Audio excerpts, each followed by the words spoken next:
Ce matin, il y a quelque chose qui se passe.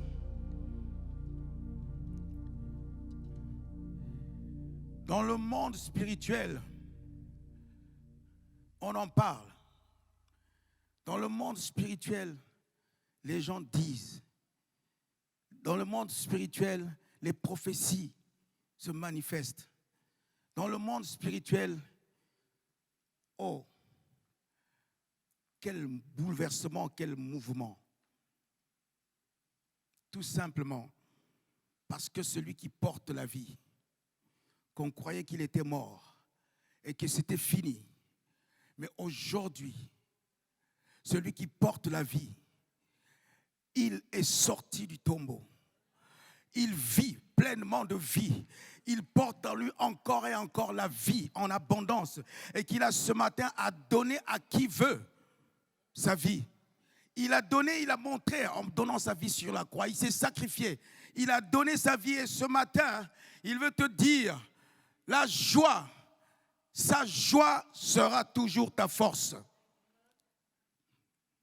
Et ce matin, c'est vrai que quand j'ai entendu justement mon frère, le serviteur de Dieu, Narcisse, qui a commencé à parler, il a pris sur le livre de Néhémie. Eh bien, moi aussi, j'avais préparé le livre de Néhémie. Il a commencé à parler de la joie. Il dit, Seigneur, aussi, je veux parler de la joie. Mais enfin, il faut dire que l'Esprit parle. Pourquoi on va parler de la joie? C'est pour comprendre que dans ce monde dans lequel nous vivons, il y a la joie. Il y a de la joie partout. Et il y a différentes sortes de joie. Il y a la joie que ce monde peut vous proposer, mais une joie qui est éphémère. Une joie peut-être que tu peux avoir à un moment simplement parce que tu veux te réjouir de quelque chose qui te manque. Mais une fois que tu as joui de cela, ça reprend. Quelque chose se passe, tu te rends bien compte que non, elle n'est plus là la joie. Elle n'est plus là.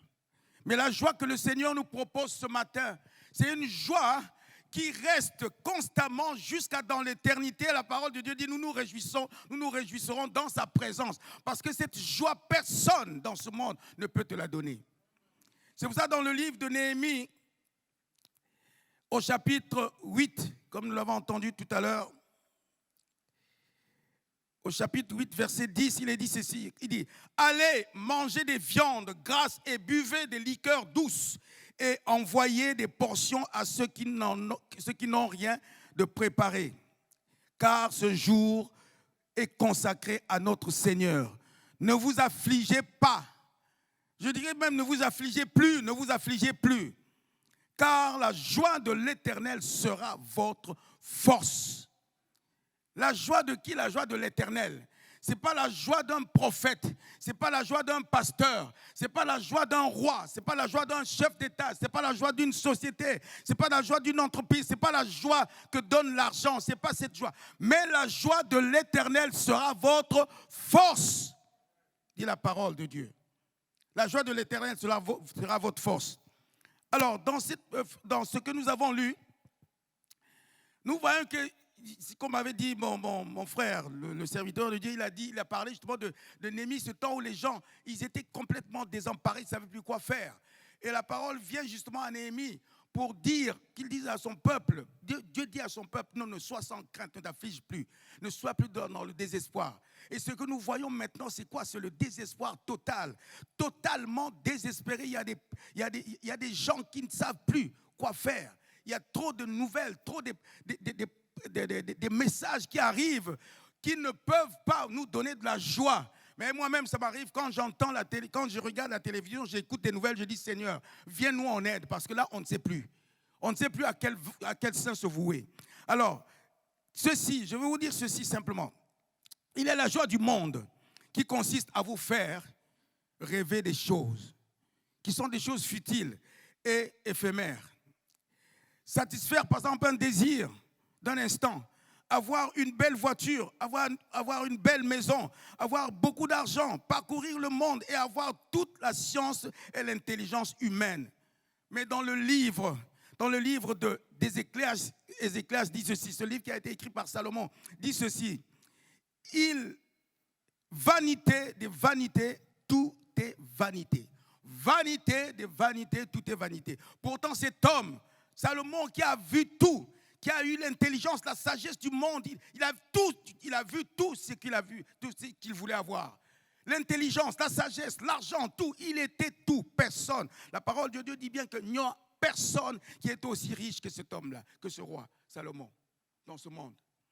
Et pourtant, arrivé à la fin, il dit, oh, tout cela n'est que poussière. Parce que pourquoi? Il dit ceci, la vie n'a pas de sens. Il confesse cela, la vie n'a pas de sens. Après son bilan négatif de l'expérience vécue, il a vécu ses expériences. Il y a un temps pour toute chose, dit-il. Et tout se termine par quoi? Par la mort. Tout se termine par la mort. On peut se réjouir d'un mariage, on aime, on fait des grosses dépenses même pour un mariage, ou même pour acheter des choses. Mais tout se termine par la mort. Il note cependant l'existence de certaines différences. Mieux vaut être mort que vivant. Mieux vaut être mort que vivant, dit-il. Dans certaines situations, mieux vaut le repos que le travail. Il dit mieux vaut se reposer que de travailler. Parce que tout ce qu'il travaille, il se rend compte bien que tout est vanité, tout est poussière. Rien ne reste. Mieux vaut être à deux que tout seul. Mieux vaut être à deux que tout seul. Oui, c'est vrai qu'il y en a qui pensent que peut-être tout seul, il va faire ce qu'il a envie de, ce qu'il pourra faire. Mais non, ce n'est pas vrai, c'est faux. Mieux vaut être à deux. Parce qu'à deux, on est une force. Il faut cependant éviter les abus de la parole, de l'autorité, même si on est riche. C'est ce qu'il dit, même si on est riche. Il s'est rendu bien compte de cela. À quoi une longue vie sans bonheur? À quoi une longue vie sans bonheur? Soyons sages. C'est Salomon qui nous dit ça, dans le livre d'Ecclésiaste. Mais comment peut-on manifester la joie dans ce monde? Comment on peut manifester la joie dans ce monde quand on voit tout ce qui se passe? Comment on peut manifester la joie? Qu'est-ce qu'on peut faire? Tu vois, même, il y a des gens même qui vont te regarder, mais tu ne vois pas ce qui se passe, mais de quelle joie tu nous parles? De quelle joie tu nous parles? Non. Toute cette semaine, j'ai été confronté bon, disons que on m'appelait, des frères et sœurs m'appellent, des gens qui m'appellent pour demander conseil de ceci, cela. On est au bord de la rupture. Qu'est-ce qu'il faut faire? On ne sait plus quoi faire. Oh, vraiment, je souffre. Qu'est-ce qu'il faut faire? Tout cela, je me dis, mais Seigneur, mais alors la joie, c'est quoi? Où elle est la joie? Elle est où cette joie-là? Qu'est-ce qu'on peut dire? Tu exhortes, tu essaies de dire quelque chose pour exhorter. Il y en a qui entendent, mais qui disent même, oh, tout ça c'est bien, mais alors ma situation là, tu la vois? Qu'est-ce que je veux faire maintenant avec cette situation dans laquelle je vis? Je traverse. Comment manifester alors cette joie? La peur de l'inconnu, les angoisses, la désolation, des lendemains incertains, la propagation des messages de désespoir causant la psychose au sein de la population, les mariages pompeux qui volent en éclats parce qu'il n'y a plus d'entente. On ne se comprend plus. Pourquoi? Il y en a qui m'ont dit, non, on va se séparer parce qu'on ne se comprend plus. On ne s'entend plus, on se sépare. Mais avant, pourtant, il y avait la joie. La joie, il était là quand on s'est marié. Ah, c'était joyeux. Mais là, on ne se comprend plus, on va se séparer. Tout, c'est tout, parce qu'on ne se comprend plus. Ou bien peut-être, non, on n'arrive pas à s'entendre. Ou bien l'autre a fait un faux pas, alors on se sépare. Eh oui. Alors, tu vas dire, oui, la joie. Il faut avoir la joie. Manifester la joie, bien sûr.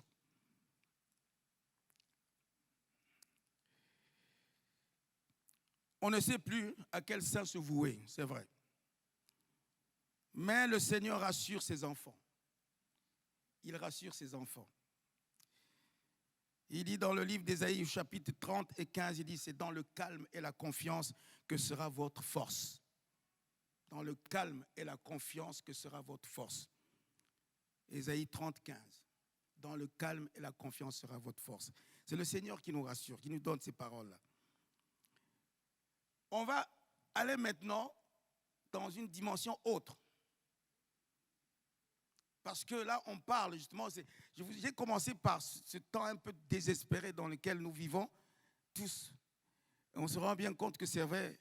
Pour aller dire à quelqu'un qui est à l'hôpital, dit, tu sais, la joie du Seigneur est ta force. Pendant ce temps, la personne est dans le lit de l'hôpital, est en train d'agoniser. Dis-lui, s'il ne croit pas, ou bien peut-être s'il croit et qu'il a perdu espoir, va lui dire ça. C'est vrai, ce qu'il veut plutôt, c'est lève-toi et marche. Voilà, là il y aura quelque chose. Mais ce qui s'est passé pendant les 3 jours où le Seigneur, entre le moment où il se fait arrêter et le moment où il va donner sa vie, il dit, il remit son âme au Seigneur, à son Père. Et il expire. Donc sa vie est partie. Et le temps où il est allé dans la tombe, où on a dit c'est fini, il n'y a plus rien. Et Satan et tous ses démons se réjouissaient. Parce qu'il dit, ah ça y est, celui qui portait la vie, celui qui faisait tout au milieu de son peuple, tout le monde était attiré vers lui. Il est mort, c'est fini, on a gagné. Mais en fait, comme je l'ai dit souvent, il ne s'est pas rendu compte, Satan ne se rendait même pas compte que la réjouissance qu'il avait à ce moment, il avait la joie à ce moment-là. Mais quelle joie! C'était sa propre défaite. Il était en train de se réjouir de sa propre défaite. Parce que 3 jours après, celui qui porte la vie, celui qui est la vie, comment celui qui porte et qui donne la vie peut-il mourir? Non, il n'est pas mort. Il est allé simplement aller prendre le pouvoir, arracher les clés de la mort. Il est allé arracher, il dit, mort, où est ton aiguillon? Il est sorti vainqueur de la tombe. Et il vit à jamais. Il vit à jamais. C'est cette parole. C'est ça notre joie.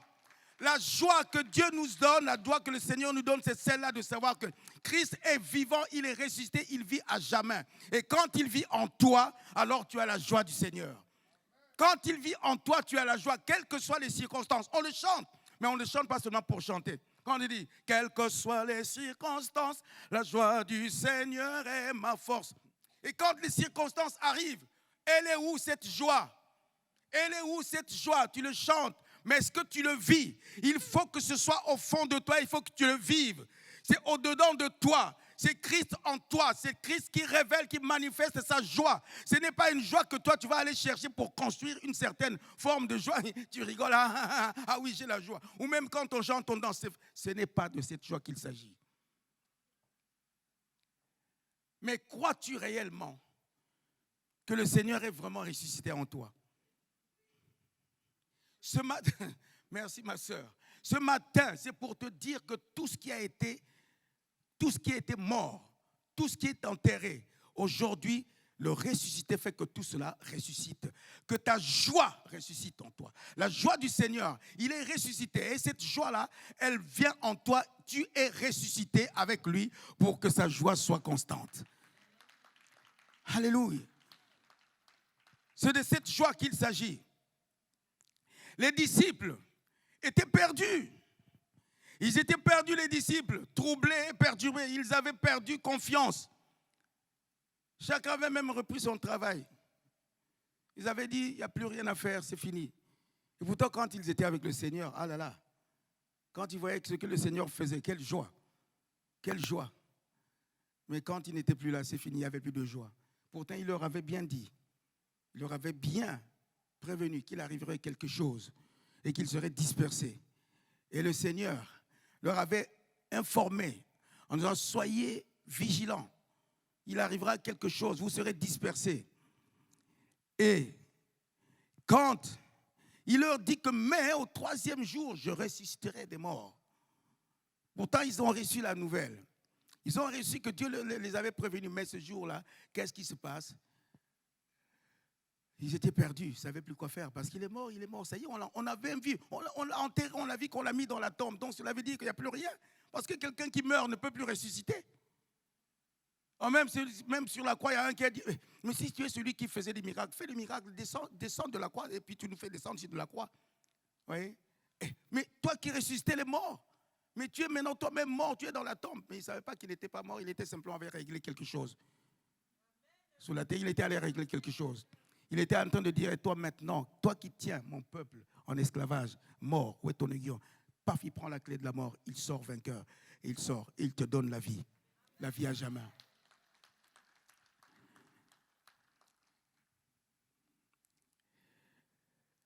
Et quand même Marie de Magdala et l'autre Marie allèrent à la tombe, parce qu'elles étaient, à vous les femmes, merci.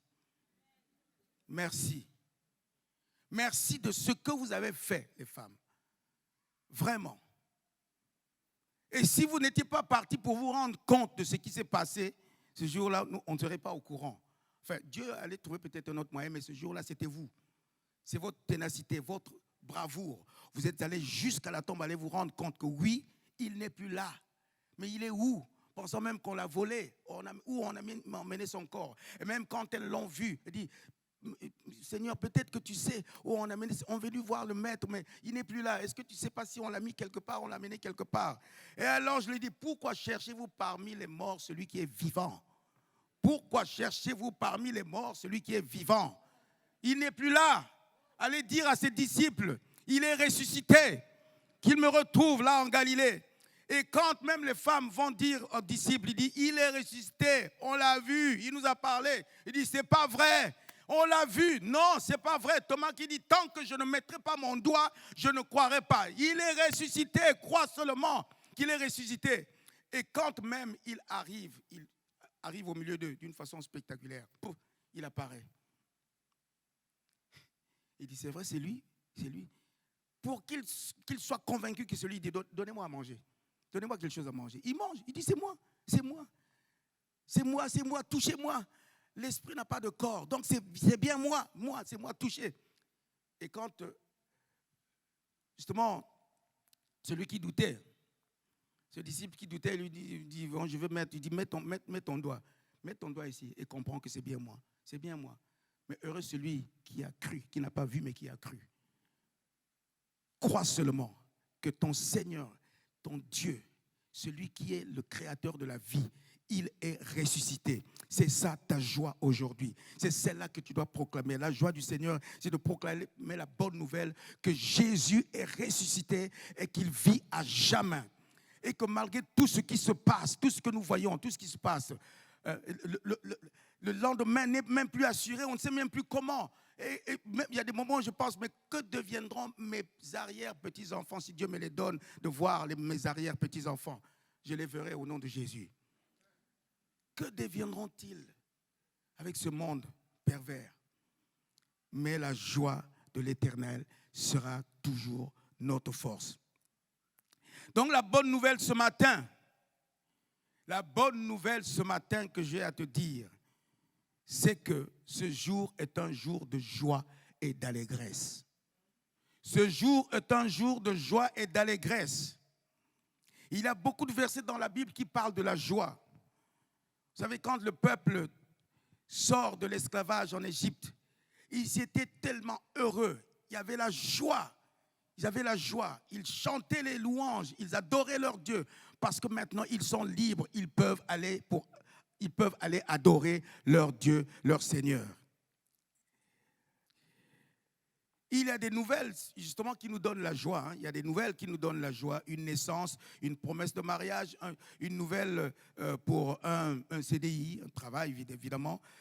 Il y a aussi une réponse favorable à une demande de logement, comme nous avons entendu mon frère qui a fait même ce témoignage ici tout à l'heure, à une demande de papier administratif, une demande de logement, demande de crédit, d'un crédit, toutes ces choses-là. Ça donne, quand tu as ça, je vois quelquefois dans les publicités, demande de crédit, voilà.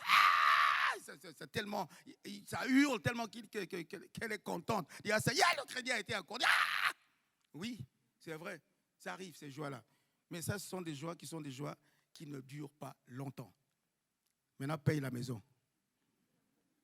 Eh oui, c'est là où tu verras que la joie que tu avais, elle est partie. C'est ça. Mais la joie que le Seigneur te donne, c'est une joie, comme il avait dit à la femme samaritaine, c'est une eau qui coule. C'est une source. C'est la source de joie, c'est en lui. Et elle coule jusqu'à dans l'éternité. C'est une joie qui ne s'arrête pas ici. C'est une joie qui ne s'arrête pas ici. Les joies de ce monde s'arrêteront ici. Mais la joie du Seigneur, elle persistera jusqu'à dans l'éternité. tu seras joyeux jusqu'à dans l'éternité. Ce n'est pas une joie de ce monde. C'est vrai que même moi-même, souvent quand je me balade ou bien dans ma marche avec le Seigneur, il arrive des moments où, c'est vrai que tu arrives, tu vois, il y a un mur, tu ne sais plus quoi faire. En ce moment, tu commences à penser, mais qu'est-ce que je dois faire? Mais demain, comment je vais payer mon loyer? Et qu'est-ce que je vais devenir? Mais qu'est-ce que je vais manger? Et tu commences à te poser des questions. Alors maintenant, manifeste la joie du Seigneur. Manifeste-la maintenant. Et je dis, Seigneur, tu as dit que ta joie sera ma force. Je dis, Seigneur, regarde ces situations. Mais comment je vais manifester ta joie? Et c'est là où je me rends compte que ce n'est pas de moi qu'il s'agit, mais c'est celui qui est en moi. C'est celui-là qui manifeste sa joie en moi pour me donner la force. Parce que c'est cette joie-là. Alors je dis, Seigneur, toi seul qui connais mes lendemains, il dit que mes lendemains sont rassurés. Donc je sais que tu es au contrôle de toutes choses. Tu vas me faire traverser ce mur afin que je gagne de l'autre côté. Et c'est comme ça. Et tu sais que lui, ce qu'il promet, il accomplit. Il est le Dieu de la promesse. Donc ce qu'il a promis, il accomplira. Et c'est pas la joie de l'Éternel se trouve dans quoi? Dans sa parole. La joie de l'Éternel se trouve dans sa parole. Ce n'est pas des paroles que toi-même tu veux construire, mais c'est la parole de Dieu. Il dit, ne t'inquiète pas de ton lendemain. Ne pense pas qu'est-ce que tu mangeras demain ou qu'est-ce que tu feras demain. Lui seul qui sait toutes choses prendra soin de toi. C'est ça, c'est sa parole. Tant que tu es dans sa parole, alors la joie de l'Éternel sera constante. Elle sera là, parce que c'est la parole qui te rassure, la parole qui te guérit, la parole qui te délivre, la parole qui te donne la victoire. Tu marches avec la parole de Dieu. C'est ça qui fait la joie. Souvent, c'est ce que je me disais moi-même. Moi-même, je sais que dans ma marche avec le Seigneur, je me trompais souvent. En disant, oh, il faut que je fasse ça pour que j'ai la joie. Il faut que je fasse ça pour que j'ai la joie. Non, il faut que j'aille voir un ami là-bas pour qu'il va me parler que j'ai la joie. Non, je me suis rendu compte que j'étais complètement loin de la parole de Dieu. Il fallait que je revienne à la parole. Ce que la parole de Dieu me promet. Ce qu'il me promet. Et c'est là où je comprends que tout au fond de moi, je savais qu'il était tout. Il me rappelle que je suis avec toi. Depuis ta naissance jusqu'à maintenant, je marche avec toi. Tout au fond de moi, je savais que tu étais toujours là près de moi. Ton regard d'amour me suivait, me couvrait, me guide chaque jour pour accomplir par ta justice ta promesse en moi. Oui, c'est la promesse de Dieu. Et tant que je garde ces promesses en moi, alors la joie ne me quittera jamais. Tant que je garde sa parole, il dit, je serre sa parole dans mon cœur afin de ne pas pécher pour penser que non, Seigneur, ce n'est pas vrai. Non, je dirais que c'est vrai, ta joie est vraie, elle est réelle. Je la vis tous les jours. Je vis ça tous les jours, quelles que soient les circonstances. Oh, qu'est-ce qu'une fois que ça arrive, mes bien-aimés, où je ne sais même plus comment je vais faire pour manger. Mais je sais que le Seigneur est là présent et qu'il ne m'abandonnera jamais. Et jamais il ne m'a abandonné. Jamais. Ça vous arrive quelquefois de savoir, mais qu'est-ce que je vais advenir pour les heures qui vont suivre. Mais lui qui est fidèle et juste pourvoira et il viendra à ton secours. Ça, c'est une réalité. Mais c'est parce que même s'il y en a ou il n'y en a pas, ta joie sera toujours là. Car c'est sa joie qui fait ta force. Qu'il neige, qu'il vente, qu'il ait du soleil ou pas de soleil, sa joie sera toujours ta force. Qui croit à cela? Qui croit que la joie de l'Éternel est ta force? Ce matin, c'est ce message que je viens te dire. Crois seulement que celui qui te donne la vie tous les jours, quand tu te lèves le matin, tu dis, tu ne sais même pas comment tu as fait pour te lever. La nuit, je me suis réveillé 2 fois. Et chaque fois quand je me lève, je dis, ah, je suis en vie. Je dis, ah, je vis. Je repars dormir. Je me lève encore. Je dis, ah, je suis en vie. Je pars dormir et quand je me suis levé pour la 3e fois, je dis, Seigneur, merci pour la vie que tu me donnes encore ce matin. C'est ça. C'est ça. Savoir reconnaître ce qu'il fait pour toi tous les jours. Et ça encore même la vie. Tu as le souffle de vie ce matin. Elle est où ta joie? Elle est où ta joie? Tu as le souffle de vie ce matin. Amen. Oui. Alors, publiez la joie du Seigneur. Manifestez la joie du Seigneur. Mais ce n'est pas une joie un peu dérobée là. Non, parce que oui, il faut être joyeux. Quelquefois, je sais qu'il y a des moments, quelquefois même quand on fait des films et tout ça, on dit souris, souris, fais l'effort de sourire. tu fais ça, quelquefois, ça reste là, tu ne sais plus comment. Souris, mais ça c'est forcé. Mais le sourire doit venir du cœur. qui ne vient pas des lèvres, il vient du cœur. Quand tu souris, c'est parce que ça vient du cœur. Et quand tu as la joie, c'est la joie qui vient du cœur, parce qu'elle vient du Seigneur. Ce n'est pas une joie que tu fabriques, une joie fabriquée, une joie qu'on vous dit à un moment. Oui, un instant, passer une nuit avec une personne qui n'est pas ta femme ou bien qui n'est pas ton homme. Cette joie-là, un moment, un instant, et quand tu sors de là, rien ne change. Tu as encore plus soif. Ce n'est pas de cette joie qu'il s'agit. Mais la joie du Seigneur sera toujours ta force. Qui croit à cette parole ce matin, je ne veux pas vous prendre trop de temps. Comme David s'écrit dans le psaume 63, verset 8.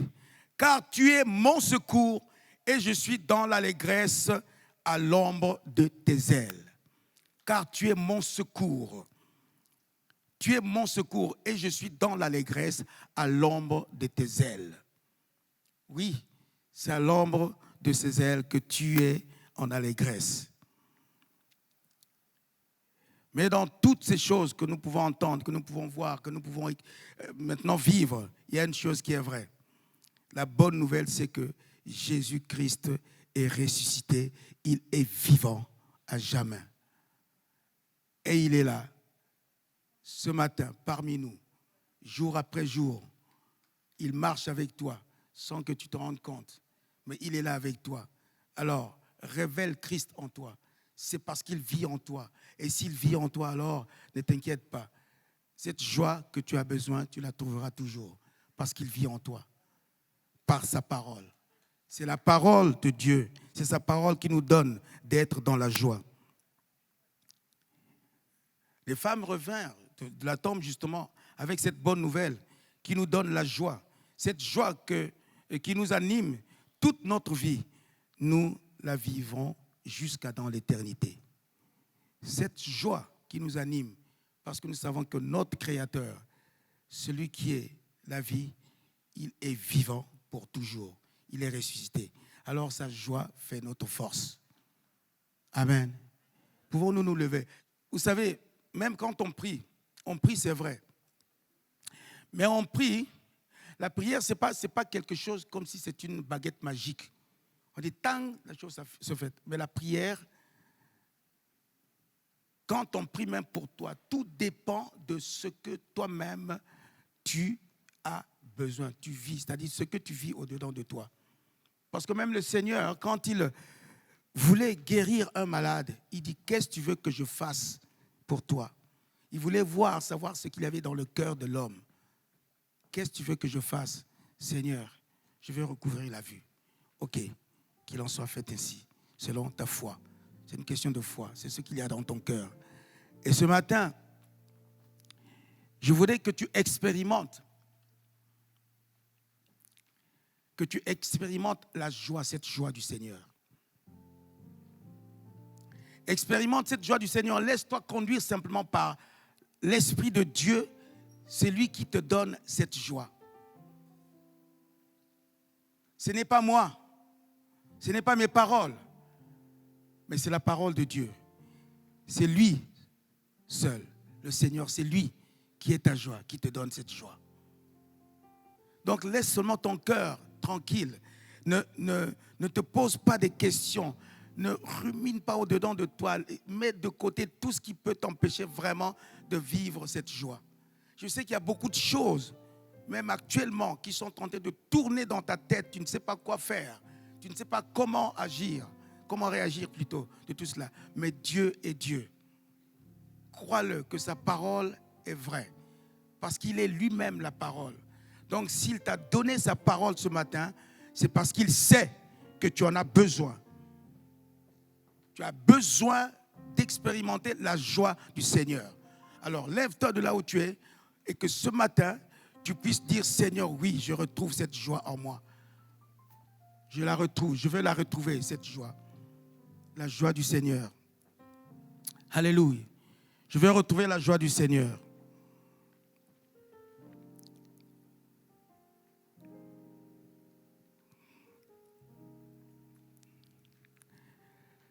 Dis seulement après moi, Seigneur Jésus, je sais que ta parole ne vient pas à moi en vain. Je sais que quand tu parles, les choses s'exécutent. Je sais aussi que quand tu promets, tu accomplis tes promesses. Ce matin, Seigneur, je libère mon cœur afin que ta joie vienne en moi. J'ai besoin de ta joie, car c'est ta joie qui fait ma force. Ta joie est ma force, Seigneur. Et donne-moi d'expérimenter ta joie ce matin, que je la vive réellement.